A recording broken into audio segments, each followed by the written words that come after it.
Welcome to The Unspoken Truth. I'm your host, Rob Russ. And I'm Edward R. Anderson. The IT technical support specialist is in the house, ladies and gentlemen. We've had a few technical problems this morning, but we've overcome all of those. Welcome to The Unspoken Truth, folks. It's great to have you here. If this is your first time here, welcome. It's nice to see you here. And if you're back for more, welcome back. And thank you for your ongoing support. We really appreciate that. Ed and I like to take a look behind the mainstream media and give you the unspoken truth. And we've got a hell of a story today. It's about profiting off the homeless. Oh my God, who on earth would be doing that? I wonder. We're about to show you who's doing such awful things. And we seem to be living in bizarro world. Every day, Ed and I are messaging each other and claiming all sorts of craziness going back and forth. And this is just one of the topics that we believe that you need to put some attention on, just to show you how crazy the world is. I've got a little report from one of the Republican presidential candidates later in the episode here that will show you why the government is just continuously telling you lies and why all faith and trust in the government is completely gone. So let's get started.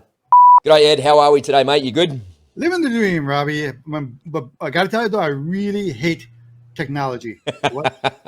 What the hell? You managed to navigate that technical problem without issue at all. It's all good. We're here now and it's working. That's what matters. Yeah. I spent too much of my life, wrestling with, I'm not that savvy with this stuff. It takes me, a small issue could take me a weekend to fix. It took you like 9 months to get on Twitter. And I'm not really on that yet. I mean, I have my account there, but I've looked at my account maybe 3 times. I've got to start learning how to use Twitter. I got to spend some time with you and give you a little bit of a lesson in how to actually use it. It's not hard. It's very simple, man. It's actually a good source of news. You always say that. See, I want everyone out there to know that Rob always insists, Ed, don't worry about it. It's easy. Ed, don't worry about it. That's like his standard message to me. Don't worry about it. It's easy. And then it takes me like... I'm just trying to get the narrative in your head, man, that it's simple. Just like the government, it's okay. We're here to help you. It's going to be all right. We're here to protect you. We're not taking your money or your freedom or your rights. It's all right, man. There's one more psyop, it's easy.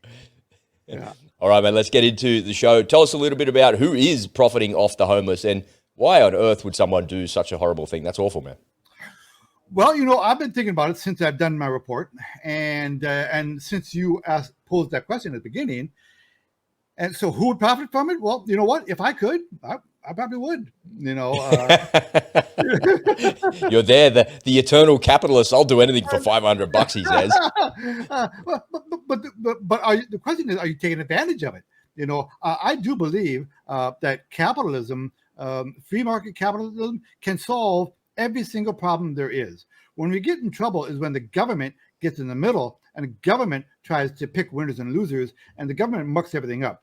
Because the government is not accountable to anyone, right? No one ever gets fired in the government. It doesn't matter how bad a job you do, you're probably going to end up being promoted.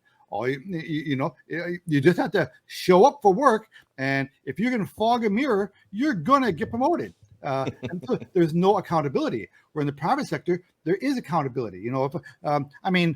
Let's say I want to get into the tent selling business now in New York City. Well, hell, if I could buy a tent for a little bit lower price than the other guy and have a little bit lower margin than the other guy, but I still make a profit, I should be rewarded for that, right? There are, so that's capitalism, where capitalism is about solving problems, right? That's what capitalism is about. That's how capitalism survives. But the problem we have here is capitalism is not being allowed to solve the problem. You have the government putting their thumb on the scale, and they keep mucking it up. And ideology is getting in the way of actually solving a problem. Plus, this problem shouldn't have this problem to begin with. The reason why we have this problem is because of these stupid policies and these immoral and evil policies that our leftist governments have. The idea of open borders, the idea of a sanctuary city. The sanctuary city, okay? If you're here illegally, well, as long as you're in New York, you're safe. But then in New York, they passed a law because the local business owners said, it's not fair that my business partner over there, he can hire illegals, but I can't, so they make it illegal to hire foreigners, right? So you bring the foreigners in, but you don't let them work. So what are they supposed to do if they can't get a job? There you go. What could possibly go wrong? In the Gulag Archipelago, in that book, if you so care to revisit that and get that in your ears or get it in front of your face and read it for a little while, you will see that the Soviet government tried to control just about every aspect of life in the Soviet Union. And it was very nuanced, right? They would say, I remember reading a story, it's been a while since I've reviewed it, but it was to do with animal skins. I think from memory it was like beaver skins or something. Beavers were used to make boots or warm clothes in winter because it's cold in Russia, right? So they needed this. And the government said to the hunters, you need to go out and get this many in the quota. And what they did is they went and got what the government wanted them to get, but there was like too many in the factory. So we got what the government wanted us to get. There it is. There they all are. And the government said, no, you've got too many. But now they didn't process them properly, so they all went rotten and they couldn't be used for what it was for. So the government is trying to not put their thumb on their scale, but they're trying to say that we can manage this better. We've got better resources. And it happened during the Great Leap Forward in China as well, where the Chinese came in and said, well, we're going to create the communal farming because it's really inefficient to have just you and you on your own farm creating food just for yourself and your village. That's inefficient. We think if we pool the resources and bring everybody together for this, that it will be way more efficient for everybody and we'll be able to produce more. And in theory, you think, well, that kind of makes sense to pool the resources. That makes sense, right? I understand why you would think that. But then the government went so far as to say, now you have to use these seeds here. You need to dig the ground this far down and you need to put the seeds there and you need to use this much water and this much fertilizer to do it. And all the farmers were scratching their heads going, how's it going to work?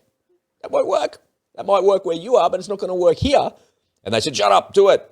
Don't argue or you'll be put in jail. You're taken out the back and shot, because that's what they did. And they did exactly what they were told, and it created a famine that killed 50 million people.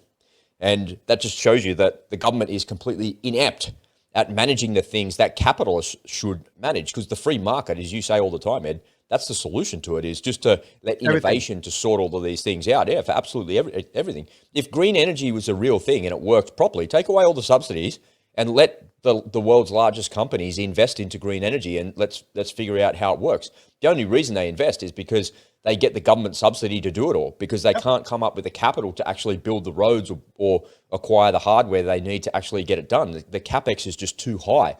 But the opex they can manage. They can manage the operational expenses of it, especially when it's subsidized by the government. So the whole thing is a giant farce, and they're just lying to you. Consistently, they're lying. If green energy was the cheapest form of energy, okay, take away the subsidies. All of them. They all go away. 100% of them go away. And anybody that's for green energy is not allowed to drive anywhere anymore or get on public transport. They have to walk in their 15-minute city. It's all a lie, man. The whole thing's a lie.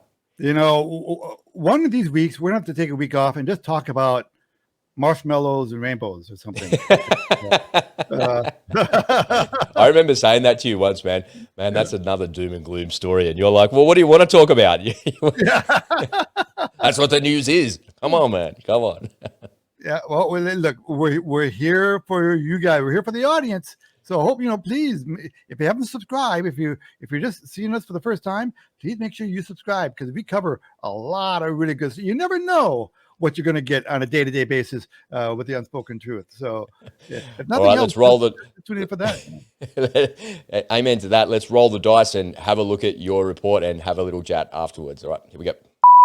Okay, so who's making money off of the homelessness in America? And I mean a lot of money. All right, so let's talk about it.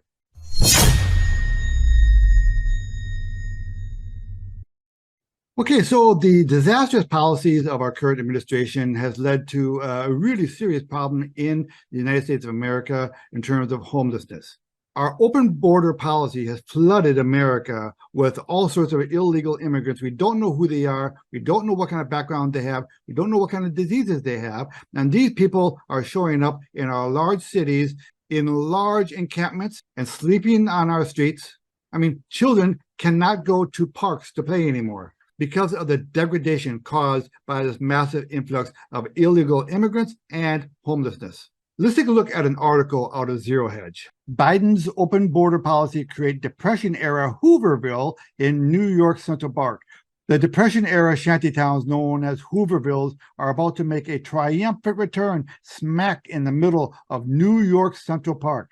And here's a picture of Central Park back during the Great Depression. Amid a relentless influx of illegal immigrants that has exposed liberal NIMBY hypocrisy in the quote-unquote sanctuary city that is New York, Bloomberg reports that officials are considering housing migrants in Manhattan's Central Park and Brooklyn's Prospect Park as part of a plan to find new sites for some of the more than 95,000 asylum seekers who have arrived in the past 15 months. Did you hear that? 95,000 asylum seekers have hit New York City in the past 15 months. And I promise you, most of those people are not actually seeking asylum, but let's get back to the article. Everything is on the table, Deputy Mayor for Health and Human Services Ann Williams Isom said Wednesday at a press conference when asked about housing migrants in city parks. The sites are among 3,000 locations the city is reviewing, she said. 3,000 locations? Gotham first reported that New York City is considering erecting tents in the two major parks on Randall's Island as possible sites for asylum seekers. Placing migrants in temporary structures inside either Central Park or Prospect Park would bring high visibility to a crisis that's dodged Mayor Eric Adams' administration for months. On Tuesday, scores of people were sleeping and waiting for help on sidewalks outside the Roosevelt Hotel in Midtown Manhattan. And there you have it, New York City. If you can make it there, you can make it anywhere. On Wednesday, Williams Isom denied the city is letting people sleep in the streets as a tactic to force the federal government to come to the city's aid. It is, however, a tactic to ensure that many of the wealthiest New Yorkers depart the city for Florida, taking billions in income tax payments with them. According to Bloomberg, Williams Isom declined to comment on how imminent the plan is and didn't answer a question about who the city is working with on potential plans to house people in the city parks, although it is safe to assume that BlackRock is going to assume its role as America's favorite and biggest landlord monopolist by branching out into tents and collecting a generous multi-billion-dollar government handout in the process. Follow the money. The mayor has sold us out to the highest bidder. Okay, so part of this is speculation, but it's good speculation that BlackRock, which is now the largest slumlord in America, is going to land government contracts to put all of these homeless people, mostly illegal immigrants, into tent cities. And those contracts are probably going to be worth billions of dollars. Listen, if you're a San Franciscan or a New Yorker or a Chicagoan, you would be embarrassed right now to have people from another country come and see your city. And this is a result of democratic policies. The liberals in our country are on a mission to destroy the fabric of our society. And one of the easiest ways to do that is to open the borders and let anyone who wants to come in. And in my next video or two, I'm going to be telling you the Democrats and the liberals playbook for stealing the next election. Yep, I'm saying it here. They've got a plan. And it's easy to implement this plan because the Republicans and the conservatives in general are not pushing back. They're asleep at the switch. Anyway, that's my talking point for today. Please make sure you like and subscribe. Ed Anderson for The Unspoken Truth and live from Minnesota signing out.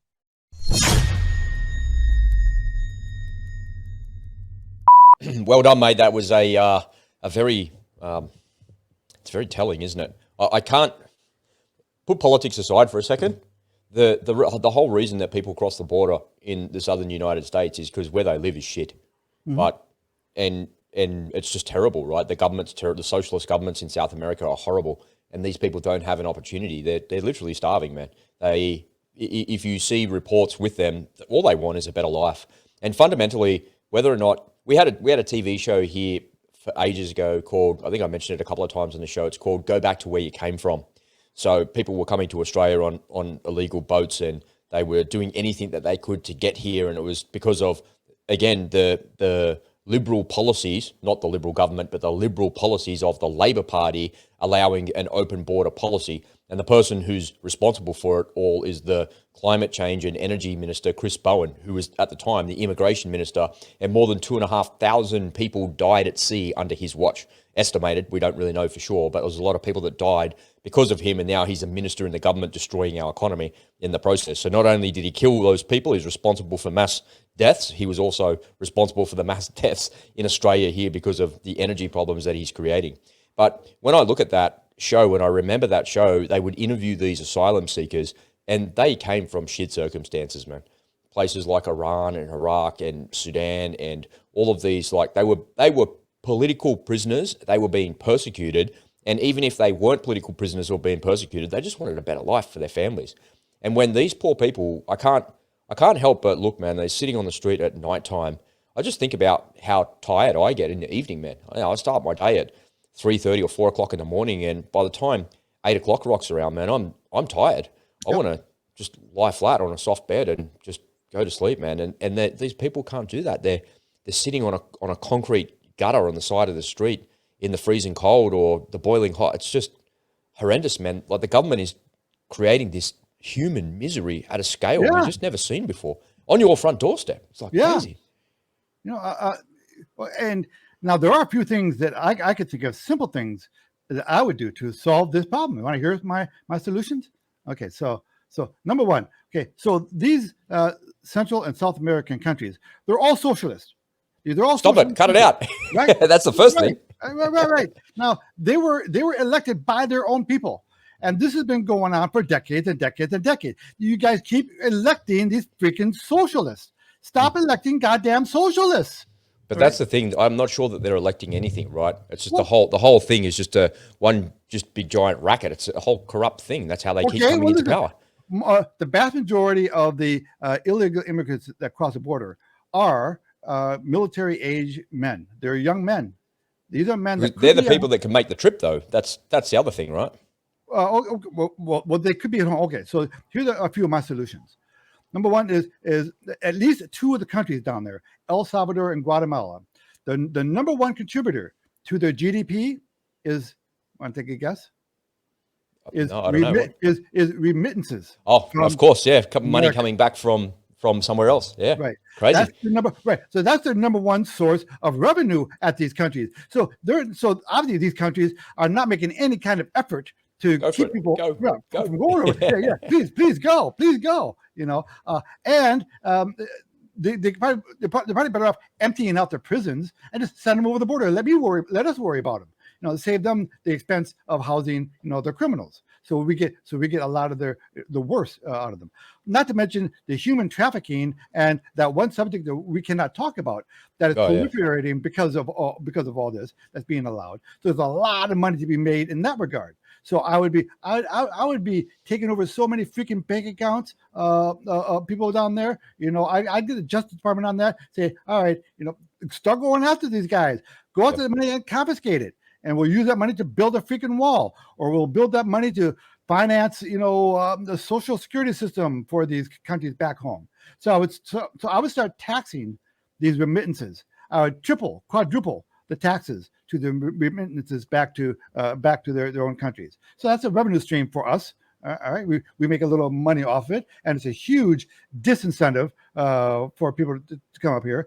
And then I go to all the countries and say, so for any one of you citizens that ends up on our dole, we're going to charge you $50,000. Yeah. Well, we don't have $50,000. Well, we're sending you billions of dollars a year in foreign aid. We're just going to stop sending you that. Yeah. There you go. We have levers of influence to use if we had the guts to use them. And these are common sense things that can be done. And go to countries and make good faith efforts to solve these problems jointly. Trump actually did that. He went to Mexico. He said, okay, I want you hold people at a holding station in Mexico while we process them. Instead of having them come in here and reprocess, they disappear into the countryside and they never show up for their hearings. And that was a wildly successful negotiated program. And Biden got rid of it. There's an agenda, an insidious, evil incentive behind these programs. To bring people in willing. This is about power. This is about control. The misery that it creates is just horrible. Hey, when I think back to those times in the early 2000s when all that illegal immigration was going on, when the Labor government came to power and they were so incompetent that they allowed thousands of people to die at sea. I remember when people were caught, they were captured when they came ashore at Christmas Island or wherever they came ashore, right? And they were captured by the authorities and they were put in detention. And in detention, they're given 3 square meals a day. They've given space to run around. There's a big barbed wire fence with razor wire, which is pretty awful.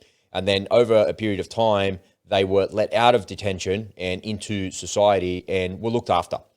And so despite the fact that they arrived here illegally, and we have thousands of illegal people that overstay their visas every year, that they're still treated with respect and dignity and humanely. And there was a big program for a long time where the now opposition leader, Peter Dutton, was the Home Affairs Minister, and he was responsible for getting all of the people that the Labor Party put into detention. And these poor folks, right, they're seeking political asylum from Afghanistan or Iran or something like that. And the premise is that if we go back to these countries, we're going to be persecuted and put in jail. So we came to this country for a better life because we thought that you would give us political asylum, even if we came here illegally, but you've put us in jail the same as what they would have done in Iran. And so the Liberal government came to power and said, right, enough's enough, man. You can't languish in immigration detention without any due process for a long... We can let you out into the community. You'll be all right. There's not that many of you. And I think everybody agreed that that was okay. And and they can get a job. They can contribute to society. They can do that. And if the immigration claim comes up false, you're out of here. You're going to be deported. And so long as you tick all the right boxes and do that, we're a very... I think Australians are pretty kind when it comes to all of that. But the borders have been closed and we haven't had that problem for a long time. So after the Labor Party were ousted, mostly because of that policy, the Liberal Party came to power, and Scott Morrison was the one that cleaned it all up and fixed it, actually. And then Peter Dutton, his offsider, helped get them all out of detention and solve that problem. But when I look at the misery that this is causing in your country, it reminds me of when you showed me that picture from the 1930s, it reminded me of this picture here. Yep. So that's in South Africa, and that's from the movie District 9. If you've ever seen the movie District 9 about the aliens that come to Africa and they come off their spaceship and they have to be housed somewhere, that's how they house them. But that's actually not a film set. That's a real shantytown / slum in that part of the world. And when I look at the homeless problem that you have there in the United States, and I think of homelessness here in Sydney, we have a little bit of it here in Sydney. And the way that's described here is it's people sleeping rough. That's how they describe it, because they don't want to say they're homeless. They're people sleeping rough. And in some ways, I kind of agree with that. People are homeless for a variety of reasons, right? Yeah. Mental health, drugs, all sorts of things. But the homeless people that are on the streets in Sydney are not illegal immigrants. The people on the streets there in the United States are illegal immigrants. They're not homeless because of drugs or mental health or some other personal problem that's caused them to end up there in their life. That's quite a different kettle of fish. And what we do know with absolute, total and complete certainty is homelessness here in Australia was solved. But it went back right to where it was because the political will is not to keep it solved, because there's a reason that people are like that. And the reason that I say that it was solved is because during COVID, what happened? There was magically no homeless people. Where did they go? The government scooped them all up and the government looked after them. After COVID was finished, we went, we're not looking after you anymore. Piss off, go and get a job, get out. And then it came right on back from where it was. So we know here in Australia that homelessness has actually got a cure. And the government, with enough political will and enough money behind it, which it has infinite resources, it just doesn't have the political will to solve the homelessness crisis or the homelessness problem. And I think because it just costs too much money, right? The welfare state can only go so far, and this is a problem that we can solve here intermittently, and while this crisis is on, we'll solve it, but then we're going to let it go back to where it was. These people have to be responsible for themselves. But which one is it? Which one is it? The government wants to tell me that I can or can't go to work, and the government tells me I can or can't go 5 kilometres from my house. The government then says homelessness is no longer a problem. The government says that I have to inject myself with some experiment that nobody knows what actually works. And Pfizer were in front of a Senate estimates hearing yesterday saying that they couldn't explain how the jab people got caused heart problems. They couldn't explain it. So why did they give it to people, to billions of people, if they couldn't explain the connection between what they gave to people and the heart problems that they had, even though that they recognized and agreed that what they gave to people caused heart problems? So did any of them say, I'm sorry? No, none of them. I'll take that question on notice. Yeah. And all lies. Everything we're told is a lie. Homelessness is not a problem. It was fixed by the government like 3 years ago. And it was fixed permanently. But now it's a problem. And your open border policy creating homelessness of a different category. They're not drug addicts. They're families. There's people there with children. And there's, as you say, you point out, young military-aged males. They're the best and brightest of us, man. They're the people that can go to work, that can, get up at 6 o'clock in the morning, be at work at 6:30 and work till 8 o'clock at night because they're young, fit, healthy men that want to provide for their families and want a better life for themselves. And that's what they have to do to make ends meet. But you're not allowing that to get into the economy. You're not allowing that to stimulate the economy. You're just putting this unknown burden on it for some reason when it could be solved pretty easily. It's like so strange, man. So strange. The systematic destruction of society by the left is really strange. Really strange. Yeah. Well, it's because they have an agenda. It's evil, is what it is. Yeah. Now outside of, I'm trying to rack my brain to see what countries do not have any homelessness. And best I can come up with so far is maybe Antarctica and maybe Iceland. I don't know. But pretty much every other country in the world has a homeless population. I think it's important to categorize it correctly, right? Because people are homeless for a variety of reasons. They're homeless usually because of a personal circumstance is what I would say. Mental health, drugs, whatever, right? But the homelessness that you're talking about today has nothing to do with anyone's personal circumstance. That's right. It's completely, you know what it reminds me of? It reminds me of the government printing too much money. And here in Australia, when the Federal Reserve or the Reserve Bank of Australia governor got in front of an estimates hearing and people were asking, like, why did you print so much money? That's the only thing that causes inflation. Why did you do that? And he's like, well, you have to remember when we first heard the headlines, it was going to be 1 million people were going to die and we had to do this and we had to act and like he's trying to justify his behavior and he does, right? So he justifies his behavior, whether or not you agree with it or not, doesn't matter. He justifies what he does by printing all of that money. But now everybody in the economy suffers because of his decision. And Joe Biden says that the border is fine. Merrick Garland says the border is fine. I saw an interview with him yesterday, and he was on CNN of all things. And who's that Persian guy, that reporter? He seems to be a pretty balanced dude. I know you're talking about, and I can think of his name. Yeah, he's a pretty balanced dude. He asks some proper journalistic questions and that. He's asking, was like, what's going on at the border, man? Like, what are you doing? Oh, the border's completely fine. It's completely secure. It's everything. We're doing everything we can. It's like, but the 10,000 people a month are coming across. What are you talking about? Oh, no, it's all right. Everything's okay. It's fine. And it goes to the heart of what you're talking about all the time, Ed. It's just a matter of perspective. For them, that's exactly what they want. But they're actually importing misery. That it's miserable, man. It's so miserable. It's like, oh my God, the human suffering is just, imagine if you were one of those ladies with a little baby, man, and you come to America for a better life and you finally got here, you arrived, they put you on the bus from the border, you ended up wow, we're in New York. Wow, I can't believe it. And they're sitting on the side of the road, no food, no shelter, no warm clothes, nowhere to put your baby down to have a sleep. You have to hold your baby 24 hours. Like, what the hell, man? What the hell? These people are truly Satanists, hey? And that begs the question. So this is a philosophical question that I'll ask you. At the running the risk of a can of worms being opened up here. All right. So, to what degree are your wealthier, more developed countries responsible for taking in people who are poor and destitute? Do we have a responsibility? Do we have a moral imperative to take anybody in who is having a tough time in life, or are we allowed to have borders and to say no to people that come in? Because we have, now talk about an immoral topic here. We have I don't know, God, it has to be millions of people trying to come into our country legally. And it will take them often literally 7 to 10 years. It'd take you a decade to get here.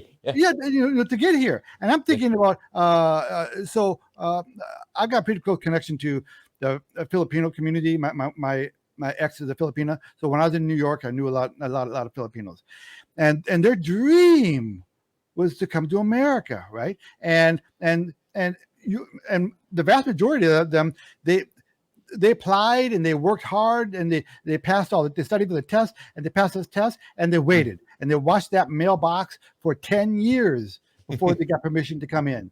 And the day they got it was the best day of their lives. So those people, when they see what's happening with people coming over our border for free, those people trying to do it the right way, they must feel like chumps. The only thing that stops them from going to Mexico and crossing the border that way is just integrity. Yes, exactly right. Well, money as well, right? Because you've got to pay $35,000 to a Mexican cartel drug lord to be able to walk across their territory. Otherwise, they'll kill you on the spot. So that's part of the problem as well. In answer to your question, I think countries definitely do have a moral obligation to help other countries in need. Here in Australia, we have well, watch where I'm going here. We have a large foreign aid program here in Australia. And all countries in the world that have that, Western countries, right? Yeah. Where we look at the Southwest Pacific, the Solomon Islands or Fiji or the Cook Islands or something like that, and we give them like hundreds of millions of dollars. Papua New Guinea is an example, right? That the PNG government wouldn't exist unless the Australian government subsidised it. It couldn't stand on its own two feet. First of all, there's just not enough people there in that country to create an economy that is self-sustaining. And then second of all, what they produce is not enough to keep the economy going. So the Australian government looks at that as a buffer between them and Asia and, a significant landmass that we can actually use as a physical barrier. And that's part of the reason from a military standpoint to leverage that and to use that. I think if we're in a position to actually help those countries, then we should, but it shouldn't be without conditions. That's the rub, right? Is that we give hundreds of millions of dollars of Australian taxpayer dollars to all of these countries, like the Solomon Islands, for instance, literally hundreds of millions of dollars, and then they go and do a deal with the Chinese. Thanks for that. The guy in the middle is just playing both sides of the coin. I'll take the Chinese money and the Australian money, and I'll do whatever the hell I want here in the middle because I'm a sovereign country. And if you don't respect me, I'll tell you to piss off, both of you. You know what it is? You'll agree with this. They take us for mugs. They treat us like we're fucking idiots, and we are. The Australian government collectively is a bunch of fucking idiots. But what they would say, here you were talking about. We were talking about this off camera just the other day, and I think it's appropriate to share this. The biggest line item on the Australian budget is welfare. But one of the things that the title of this podcast is that are people profiting from the homelessness in the United States? The answer is yes. Here in Australia, people profit from unemployment in Australia, which is just one run up that ladder of, ethics, I suppose. How can you profit from unemployed? These people are unemployed. How are you profiting from that? You were like a scumbag? No. So what the Australian government does is it recognises that if I subsidise small business, because small business employs most of Australia, if I subsidise them with a series of incentives, business grants, I'll help you to build this, I'll give you tax breaks, I'll give you a whole range of things in small business to support you, you'll have more money, you'll be more prosperous in a capitalist economy, so therefore you're more likely to employ people. Mm-hmm. We even have a system here in Australia that's called the Australian Job Network. So if you need to hire people, what you can do is you can run a free ad for free. Yeah, you don't have to pay anything. If I go to one of the websites here, it costs me $400 or $500 to run an ad, right? It goes for 30 days. I get good traffic, I get good inquiry, but I can go to the Australian Job Network, do the same thing for free, and tap into thousands of people looking for work. Yeah, and so I run the ad for free, and then that employment agent is then incentivized by the government subsidy. The government pays the employment agency to put that person in the job that I'm advertising for. Okay. What a great system. Yeah. What a fantastic system. And the government is like in that circle there going, hey, Mr. Employment Agency, I'll give you the money if you put these people in the freaking jobs because we can't give everyone the jobs. There you go. It's beautiful. It works, and it works a treat. Works incredibly well. And I've tapped into that system many times on both sides of the equation and been able to leverage it and to utilize it. So there are incentives that governments do have, and when you have the right people in place that understand how business works, it can work incredibly well, and it's part of the fabric of society. But to your question about should we be giving an unlimited handout to people that need help or need to be lifted up, I think it, from a prosperous nation's perspective, we're a kind-hearted people that want what's best for people in the world, and we're sympathetic and empathetic to their plight. And we should give, but it shouldn't be without condition. But that's the problem that we suffer from in foreign aid here in Australia. We give and give and give and give and give, and it's without condition. We're going to give you money to the Solomon Islands, but if you go over there and do a deal with the Chinese, you can fucking kiss it goodbye. But the way that Australian diplomats operate is such that they don't want to play an us or them game. We'll let the Solomon Islands decide what they want to do. They're a sovereign nation. We're not here to tell them what to do or to disrespect them. If they want to do deals with the Chinese, well, so be it. Well, what? And Papua New Guinea as well. We're going to build a deep water naval port on the far eastern side of Papua New Guinea, which puts northern Queensland in range of their cruise missile strike capability. The Chinese warship could be sitting alongside, fire a cruise missile and nail the army base and the navy base in Cairns. Are you kidding me? And they're allowing that to happen. Papua New Guinea, if you think about doing that, we're going to cut you off completely. Yeah. It all goes away. All of the money goes away, all of the support, all the diplomatic support, everything. If you align yourself with them, then just watch. And if you start building that port, we are going to destroy it from the air. Like, Because otherwise you're chumps. And that's it. We either have really bad negotiators, in our countries, or they hate their countries, or they hate America, and they hate Australia. Are you sure? I think there's. I'm not quite sure that could be true. That's some of it, because the left are just haters of everything, right? But hang on. I think what it is, they get themselves into these jobs, and they do the best they can in the time that they have, without the time horizon. That's the good thing about. No. But they don't understand the 100-year plan. For these bureaucrats that we're talking about, at these GMOs and these people, they don't have 4-year terms. They're career people. You get a job at, I don't know. That's true. If you're the director of some government agency, you're there forever. Right, you're there forever. That's true. Now, this once again is about money. Foreign aid is a money laundering operation. Very little of our money actually gets to the children, actually gets to the people who need it, actually gets to the project that it's designed for. It gets skimmed off and it gets siphoned off, and it ends up in the hands of because there's no accountability.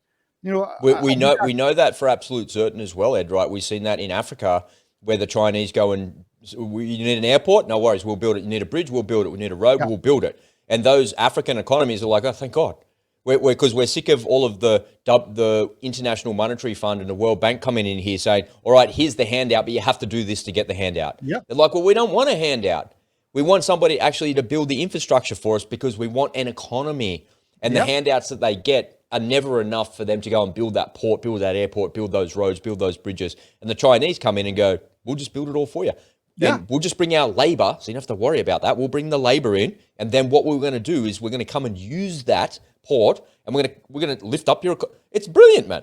It is. Well, it's brilliant. That's how the economy is supposed to work. It's brilliant, and it's humane, and yes. it is. So in that sense, the Chinese, they're running circles around us. Yeah, Russians, they're great in that respect. Russians too, by the way. But and not only that, but foreign aid is really bad return on investment. Really bad, because it goes into the pockets of all the dictators in the banana republics, man. Okay, so you go to the United Nations, and America is the biggest. We've given the people so much goddamn money over the decades. It's amazing, isn't it? It wouldn't be around if it weren't for us. America has been the most generous country in the world. Period. End of story. Okay. Yet, at the United Nations, we are the world's favorite punching bag. right? Uh, I see absolutely no benefit, and I would love to hear comments from people in our audience about this. I want to hear your take on this. In my opinion, the United Nations is a completely useless operation, for at least for America. It is. It's only useful by the poor people who want to milk us for everything they can get out of us. We are one big pot of honey for these guys, and it's an absolute failure of its charter, of what it was designed to do, as a complete and total failure. There's no question about that. What do you think the consequence would be if the UN went away tomorrow? Go ahead. I was going to say all those African nations would just go away. They'd cease to exist, and they would align themselves immediately with China, and they'd align themselves. They're already doing it. They're aligning themselves with Russia and with China, and that's because they're not held over a barrel like by the United Nations or anyone else. Well, they can figure stuff out. They're already figuring it out. We have the African countries getting together to ditch the U.S. dollar to form their own little organization for exchange, for trade, right? So they're forming their own bloc. These people are not necessarily stupid, okay? Yeah, they might be poor, but some of these leaders over there are pretty damn bright. I don't know if you ever are listening to the leader of Rwanda that he was being interviewed, and they're asking him, and some woke reporter at the BBC was lecturing him about their homosexuality laws and that. Well, they're all Muslims, man. They don't fucking take any of that shit. Get the fuck out of here, man. What are you talking about? And she was lecturing him about how he's so far behind the rest of the world. And doesn't give a shit about that. That's right. That's right. He stood up to her and said, "We have our own culture. So thank you very much. We will keep our values. Thank you very much." So God bless them, man. So we do have plenty of leaders in the third world countries who I think do have backbone, do have and do have smarts, and I think they're doing their best to turn things around. And all we're doing, we're just getting in their way in a lot of cases. We're seeing that exact thing unfold right now, Ed, in Nigeria, where there's been a military coup taking over the government. Yeah. And there's 1,000 American troops on the ground there, all the Rangers and stuff. And they're like, you got to go home, boys, get out of here. And they're like, we ain't going nowhere. And that's because the CIA are going, what are we going to do with this? Yep. Leave that battalion of really badass soldiers right there and we'll figure it out. And they're like, can we get some Kenyan troops to come over here? Like talking about Kenyans to go into Nigeria and to solve that problem and get rid of these fucking military dictators, put the president back in there, will you? Like, what? What's going on there? It's really crazy what's happening. I watched a TV show it was about a year ago. It was about some gangland thing in South America, and this person is abducted, and she's actually a CIA agent. She gets abducted, and the CIA are like, no, she's not one of us. And they kind of they disavow her, like Ethan Hunt style in Mission Impossible, right? They disavow her, and so the only thing left to do, the plot is that her brother is a special forces guy, but her husband is in the same unit as her brother. So her brother and her husband leave the unit and they spend this time going to rescue her. And anyway, so they eventually figure out that the CIA are going to come to help them. And right towards I think maybe the second last episode or something like that, there's never been a truer statement said that we can't get caught here, because if we get caught here, they know that we would have been meddling in their politics, and $20 billion in the last 20 years of CIA operations will be down the drain. So the premise of the story is that everything is on the line and everything is there. And he's like, I don't care about getting caught. All I care about is getting my sister back. And I want to get my wife back. And there's all this carry on in the story, the drama, right? But the premise of what this so-called CIA officer says is completely right, man, is that they've been meddling in other people's politics forever. Stop it. Cut it out. Let the Rwandan government be Rwandan. Let the Niger government be in Niger. If there's a coup there, let it be a coup. Let them sort their own problems out. What do we have to wade into those murky, muddy waters for and expend billions of dollars solving other people's problems and potentially our servicemen's lives? It's ridiculous. Yep. Good morning, Kyiv. Good morning, Moscow. There it is. All right, let me shift gears here to my favorite presidential candidate at the moment. He has something to say. Let's have a little listen to what Vivek has to say. Came out. Is that Vivek? Okay, yeah. Yeah, it came out earlier today. It's really sensible what he says. Let's take a look. Sued the U.S. Department of Justice, and I further filed an additional FOIA request to understand what President Biden told Jack Smith, what Merrick Garland told Jack Smith, because we want the truth. Today I'm in front of the courthouse in Washington, D.C., where the 45th President of the United States, my competitor in this race, will be arraigned later today. But I think that the symbolic moment of today is something far deeper than just this case. We live in an era of the noble lie, the so-called lie that the government tells to its people because it believes the people can't handle the truth. Why is it that we see the rise of 3 different indictments, 3 supposedly independent prosecutions at the same time in the midst of a presidential election? It's because the government does not trust the people to select their leaders. This is the old worldview rearing its ugly head again. We fought a revolution in this country in 1776 for a simple idea, that we the people determine how we select our leaders and have a government that is accountable to its people rather than the other way around. Yet today we now live in a country where when the people question that government, they are themselves the subject of scrutiny. That is wrong. I was in Nashville yesterday demanding the release of that transgender shooters manifesto. Tell the truth. Biden, Garland, tell us the truth about what you actually told Jack Smith. And you go back over the last year, it's the same story all over again. Tell us the truth about the COVID origin. Tell us the truth about where the virus originated. Tell us the truth about what we know about vaccine mandates and mask mandates. Even in a recent hearing about UFOs in Congress, just tell us the truth instead of repeatedly hiding from us the information that we need as a people. Turns out that trust is a two-way relationship. The reason that the people don't trust the government is that our government no longer trusts the people. So is this a politicized persecution through prosecution? I certainly believe it is. But it's the government's job to be transparent about exactly who told who what to bring about these prosecutions, because the fact they're arising at the same time is no accident. And I think it's best that the government now be transparent with the people about what their intentions actually are.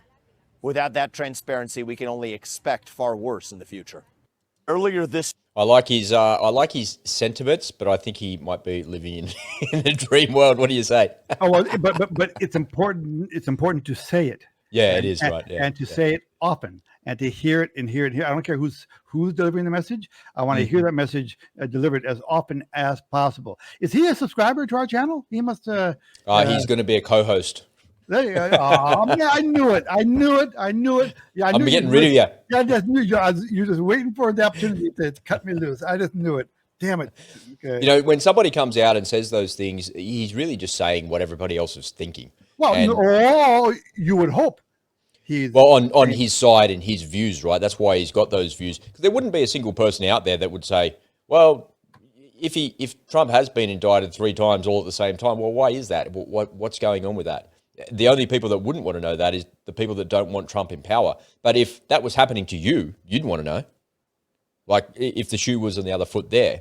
And I got an example here for us. I got a direct example for us of exactly what he says here in Australia, because it's true here in Australia. It's true in any country in the world that implemented the crazy policies of the worldwide flu a couple of years back. So it's true. And let me just share my screen really quickly here with you, because I can sum it up very quickly about what has happened. So let me share the entire screen so you can see, so I don't have to click through the tabs. All right, so this is a Sky News report. So Sky News, Australia that is, host Peter Credlin exposes Labor's lie on the Uluru Statement from the Heart under a Freedom of Information Act. How about that, right? She had to put a FOIA request in to actually get the details. So the Uluru Statement of the Heart is the document that is underpinning everything that's going on with the voice to Parliament here in Australia. And this is what Anthony Albanese, the Australian Prime Minister, says he claimed that the Uluru Statement from the Heart can be read in about 2 minutes after obtaining a lengthy document. So he claimed several times that it's only a 2-minute read. And when you look at it, it's just one page, right, is what you see. But this is actually what it looks like. So I went away and clicked in the article. This is the Uluru Statement from the Heart and the document that it runs in. So if I just scroll down the left-hand side of the screen here, it's not a 2-minute read at all. It's 112 pages long. Yeah, and that encompasses everything that's in there. But this document itself is actually, the Uluru Statement from the Heart is 11 pages long. That's what it is. So the government out there, the leader of the government is out there telling us that the most important thing that Australia could vote upon in the last 200 years of our history of whatever it is this voice to Parliament. We need to give these people a voice to Parliament, and we need to do all these things. Hey, you can find out all the information. It's just like a 2-minute read. But actually 11 pages takes longer than 2 minutes to read, and the whole document is 100 and something pages there. So why are you lying to me? Why? Oh, we just took the main points out of it, and that's all you really need to know about it. But actually, I took some time before to start reading it, and there's a lot of grievances in there. There's a lot of cranky people that want the Uluru Statement from the Heart to turn into a treaty, which turns into reparations, which turns into owning all the land and some handing it over to the United Nations. It's not a conspiracy theory, man. It's real. It's in that document. And the government are lying to us because they don't think that we're smart enough to read an 11-page document. And most people wouldn't read it. They'd just want to read the summary. The executive summary is enough for me, and I can make a decision based on that. But if somebody wants to look a little bit closer and make a more favourable decision based on their own opinions, they should be reading that whole 11-page document or that entire 112-page document. But it's only a 2-minute read, according to the Prime Minister. But didn't you lie to us, Prime Minister? No, I didn't lie to you. I'm just telling you the summary for the Uluru Statement of the Heart is a 2-minute read. You don't have to read the whole thing. Just read the summary. It's only 2 minutes. But the whole thing is 11 pages, not one page. Aren't you lying to me? No, I'm just telling you they're just obfuscating the truth, man. And what Vivek says there is the reason that they keep doing that is because they don't trust us to make a decision. No, right. Because if you read that document in its entirety, you'll vote no. That's what it is. No, well, and I'm sure. Let me ask you: have you ever seen an actual debate? No, none. So the Minister for Indigenous Affairs, Linda Burney, will not debate the Shadow Minister for Indigenous Affairs. She won't. She refuses flat out to get on the stage and to answer questions that are posed to her about the voice. They can't. They literally cannot. And in question time in Parliament, I didn't pull it out because it's pretty. It's not that it's boring. So the opposition are asking questions about all of this voice to Parliament, and Linda Burney gets up and reads from a prepared statement and doesn't answer the question. And then the other person gets up and goes, point of order, she's not answering the question. Well, she's giving a preamble to answer the question. She finishes reading the document and sits down and doesn't answer the question. And that person gets up and asks the question again. And she gets up and what? It's just, they're just lying to you. And they're lying to you because they can't trust you to make a decision, good, bad, or indifferent. The whole idea of a referendum is you let the Australian people decide, but they won't let the Australian people decide because they don't trust us to decide. They're deciding for us. Well, yeah, of course, that's exactly right. You know, these leftists, they start with the solution. They start with they have an agenda. They start with that, and they work backward from there. They don't start with arguments to make their point. They start with the conclusion, and they expect you to go along with the conclusion. And it's weird, eh? Well, it's arrogant, you know. The sad thing is, though, these fucking people keep getting reelected. It can't be real. None of the elections can be real. Or I'm just so completely disconnected from society that that's actually what people want. And I'm just so old school and old fashioned in my conservative views and family values and all that bullshit that I'm just out of touch. Like maybe that's actually it. Maybe there's some element of that. I don't know. But who on earth voted Dan Andrews back in there? Are you kidding me? After he locked you in your houses for 2 years, you voted for him again? What the fuck is wrong with you people in Victoria? this is where you scratch your head. How can this possibly be? And I guess it goes back to that brainwashing scenario where people and tribalism, right? People get into their tribe and they're going to defend that tribe no matter how stupid that tribe becomes. Stockholm syndrome or not. Yeah. Yeah, well, I'm a Democrat. What am I going to do? Yeah, the guy's a Looney Tune, but what am I going to do? My dad is a Democrat. I've been a Democrat, I go back 7 generations. So what can I do? I got to support the guy. That's why, elections, remember, they come down. There's only 3 or 4% of the population, at least in America, that matter in terms of getting, in terms of convincing people. And hence, that's why I get a little teaser at the end of my presentation. Tell people that in my next presentation or two, I am going to tell you guys the Liberals' playbook for stealing the upcoming election. Here it comes. I'm going to tell you what they have planned in order to steal the election. All right, I'm looking forward to that one. It's probably a good time to segue out of here. Ed, have you got any final remarks? I'll go first here. I'll let you give you some thinking time there as we do that. My view is that no one single person in power is going to save you. And the problem that we have in our societies is the people that are in charge, they have a lot of power, and they have a lot of power to get us into all sorts of financial trouble. And that happened with the downgrading of the American economy and your rating from AAA to AA yesterday, causing a big slide on the stock market. So that's as a result of political policies, not anything to do with the economy, but the way that the politicians have managed the economy has caused your credit rating to go away, to cause all sorts of problems, right? So it's all things relating to the economy and to war. The American government is taking you to the very precipice of a nuclear war. Here in Australia, we're not going to wear a nuclear weapon from Russia. We might wear one in Pine Gap, but we're not going to be bombed in our cities. The Russians are not going to target us. They might. We're supplying equipment to them, and we might be on their list. The Chinese are definitely targeting us. Their nuclear weapons and their hypersonic missiles are pointed at all of our military bases right now. There's absolutely no doubt about that. If I was a Chinese general, I would be doing that. So what I would say, folks, is I would remind everybody, whatever you do, do not join the military and do not join the police force. If you're in the police or you're in the military, leave. Leave immediately. Leave as fast as humanly possible. Do not join the military and do not join the police force, because these people in power are going to send you to war, and they're going to implement government policies that are going to just systematically destroy our society. And you're going to be standing there having to follow those orders of these political idiots. Do not put yourself in that situation. Get out of it right now. The Australian government came out yesterday and said it's having a massive recruiting problem for the Australian Defence Force.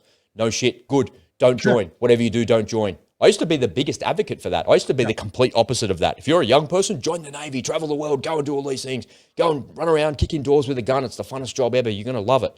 But the reality is, there was at no stage were we led by political morons like we have today, where there's greenies in the parliament shouting at people saying that other people in the parliament are going to be responsible for billions of deaths. And when it comes time that China decide to invade Taiwan, they're going to put our best and brightest on the front line. And they're going to send you there, and you're going to have to fight in some foreign land for some foreign idea that doesn't have any impact on you at all. And when the next political crisis happens in Australia, or some environmental lockdown comes, if you're a police officer, you're going to have to implement those policies. Do not do it. Don't do it. Don't be like a concentration camp guard and just follow orders. You can't do it. You cannot do it. Now's the time to act. Get out of it. If you need help, we've got programs that can help you to create passive income, get some gold and silver, and to be a sovereign citizen, to get away from all of that craziness. Do not join the military under no circumstances. And if you're there, leave as fast as humanly possible. That's my message. Very well done. Okay. So hard to follow that up. Boy, thank you very much. Now I got to look like an idiot. No. I would say never. Listen, I would say to people, listen, if you're not already a skeptic, start learning how to be a skeptic.